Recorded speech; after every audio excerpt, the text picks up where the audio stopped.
Hi friends, welcome to our channel. Ram Revathi ఇంటికి వెళ్తాడు సీతని కలవటానికి. రేవతి సీతని బయటికి రమ్మని పిలుస్తూ ఉంటుంది. బయటికి వచ్చాక ఏంటి మామ ఇటువైపు వచ్చావేంటి అని అడుగుతూ ఉంటుంది. సీత మన ఇంటికి వెళ్దాం పద అని అడుగుతూ ఉంటాడు. మన ఇంటికా? ఎందుకు మమ్మ? మళ్ళీ ఏమైనా బిజినెస్ పని మీద మీ పిండి తీసుకురమ్మందా అని ప్రశ్నిస్తూ ఉంటుంది.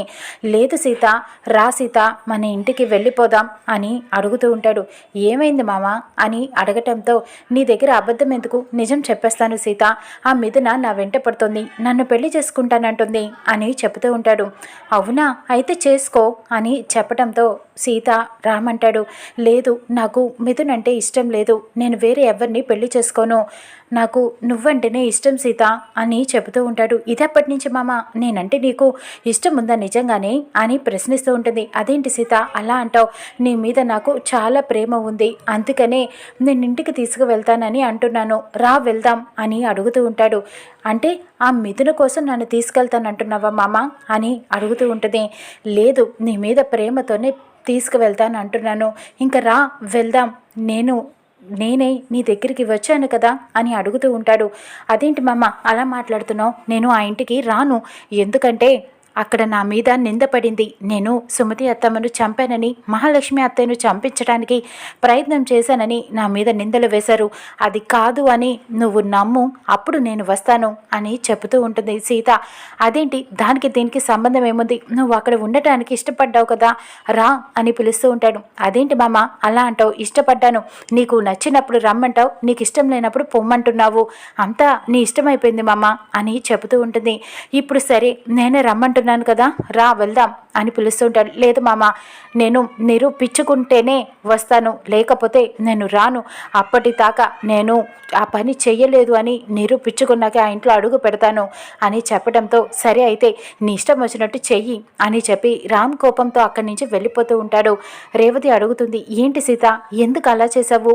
రామ్ ప్రేమగా పిలుస్తున్నాడు కదా, తనంతటి తానే నువ్వు వెళ్ళొచ్చు కదా అని అడుగుతూ ఉంటుంది. లేదు, నేను వెళ్ళను, నాకు వేరే పని ఉంది అని చెప్పి ఆగిపోతుంది. ఇక ముఖర్జీకి ఫోన్ చేస్తుంది. బాబాయ్ గారు, మీరు మహాలక్ష్మి అత్తయ్యకి ఫోన్ చేసి ఎలాగైనా సరే నేను గౌతమ్ని పెళ్లి చేసుకోవడానికి ఒప్పుకున్నానని చెప్పండి అని అనటంతో ముఖర్జీ ఒక్కసారిగా షాక్ అవుతాడు.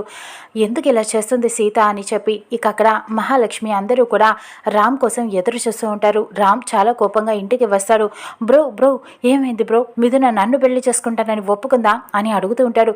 ప్లీజ్ నన్ను కొంచెం కూల్ అవనిస్తావా అని చెప్పి రామ్ అరుస్తూ ఉంటాడు. వాటర్ తీసుకొచ్చిస్తాడు. ఇప్పుడు చెప్పు బ్రో ఏమైంది అని అడగటంతో ఆ మిథున నేను పెళ్లి చేసుకోనని చెప్పేశాను, సీతని ఇంటికి తీసుకువద్దామని వెళ్ళి అడిగాను, కానీ సీత నన్ను వద్దండి, రాను అని చెప్పింది అని కోపంగా చెప్తూ ఉంటాడు. ఆ సీత ఇంటికి రావటం మంచిది కాదు, నువ్వు ప్రశాంతంగా ఉండొచ్చు కదా రామ్ అని మహాలక్ష్మి చెప్తూ ఉంటుంది. ఇదంతా నా కర్మ అని చెప్పి కోపంగా వెళ్ళిపోతూ ఉంటాడు రామ్ గదిలోకి. ఇక మహాలక్ష్మి ఆలోచిస్తూ ఉంటుంది. చూడండి, ఎలాగైనా గౌతమ్ని పెళ్లి చేసుకోవడానికి ఒప్పుకుంటుంది మిథున, ఇప్పుడు రామ్ వద్దని చెప్పాడు కాబట్టి వెయిట్ చేస్తుండండి అని అందరూ ఎదురు చూస్తూ ఉంటారు. ఇక ఇంతలో ముఖర్జీ ఫోన్ చేస్తాడు. అందరూ వింటూ ఉంటారు. స్పీకర్ ఆన్ చేసి మాట్లాడుతూ ఉంటుంది. మా మిథున మీ గౌతమ్ని పెళ్లి చేసుకోవడానికి ఒప్పుకుంది, ఇక మిగతా విషయాలు తర్వాత మాట్లాడుకుందాం అని ఫోన్ పెట్టేస్తాడు. ఇక గౌతమ్ తెగ సంతోషపడిపోతూ సిగ్గుపడిపోతూ ఉంటాడు. ఇక మహాలక్ష్మి అయితే నేను చెప్పాను కదా గౌతమ్ నిన్ను పెళ్లి చేసుకోవడానికి ఒప్పుకుంటుందని, ఇప్పుడు హ్యాపీనా అని అడుగుతూ ఉంటుంది. ఇక తర్వాత పనులు తర్వాత చూసుకుందాం, ముఖర్జీ గారు మాట ఇచ్చారు కదా, ఇక పెళ్ళి అయిపోతుంది అని సంతోషపడుతూ ఉంటుంది. ముఖర్జీ సీతకి ఫోన్ చేసి నేను చెప్పానమ్మా మహాలక్ష్మి గారికి, ఇప్పుడు ఏంటి సీత ఎందుకు ఇలా చేస్తున్నావు అని అడుగుతూ ఉంటాడు.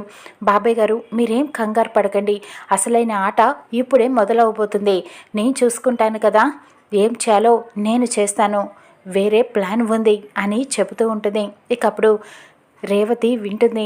ఏంటి సీత ఏం చేస్తున్నావు నువ్వు? అసలు మిథునాక నువ్వు గౌతమ్ని పెళ్లి చేసుకుంటానని ఎందుకు చెప్పావు? అసలు ఏం చేస్తున్నావు అని అడుగుతూ ఉంటుంది. పిన్ని మీరేం కంగారు పడకండి, నేను సీతగా మిథునక 2 క్యారెక్టర్లు చేస్తున్నాను, ఇటు నేను అటు ఇటు కూడా పదునైన యుద్ధం చేయబోతున్నాను. సీతగా ఓడిపోతే మిథున గెలుస్తుంది, మిథునగా ఓడిపోతే సీత గెలుస్తుంది. రెండు నేనే కదా, ఎటొచ్చి గెలిచేది ఈ సీతే కదా, అసలైన ఆట ఇప్పుడు ఆడబోతున్నాను అని చెబుతూ ఉంటుంది. ఆ మహాలక్ష్మి గౌతమ్ అసలేం మంచి వాళ్ళు కాదు, నీకేమైనా జరిగితే అని అడుగుతూ ఉండటంతో నేను చూసుకుంటానుగా, ఒక్కోసారి రిస్క్ చేయాలి పిన్ని, ఇక నేను మొదలు పెడతా అసలైన ఆట. మహాలక్ష్మిని గౌతమ్తో పెళ్లి చేసి ఒప్పుకున్నాను అని తెలిస్తే చాలా ఆశపడుతుంది. ముఖర్జీ గారి ఆస్తి అంతా తనదే అయిపోతుందని, అప్పుడు బిజినెస్లో నెంబర్ 1 తానే అని బాగా ఆకాశానికి ఎగురుతుంది. ఇక ఒకేసారి పెళ్లి వరకు తీసుకువెళ్ళి నేను ఏం చేస్తానో చూడండి, డామ్ అని కింద పడేస్తాను. అప్పుడు మహాలక్ష్మికి అసలైన బాధ ఏంటో తెలుస్తుంది. పెళ్లి పీటల వరకు తీసుకువెళ్తాను, ఆ తర్వాత కథ ఏంటో పెళ్లి పీటల మీద మీరే చూతురు గాని అని చెబుతూ ఉంటుంది సీత.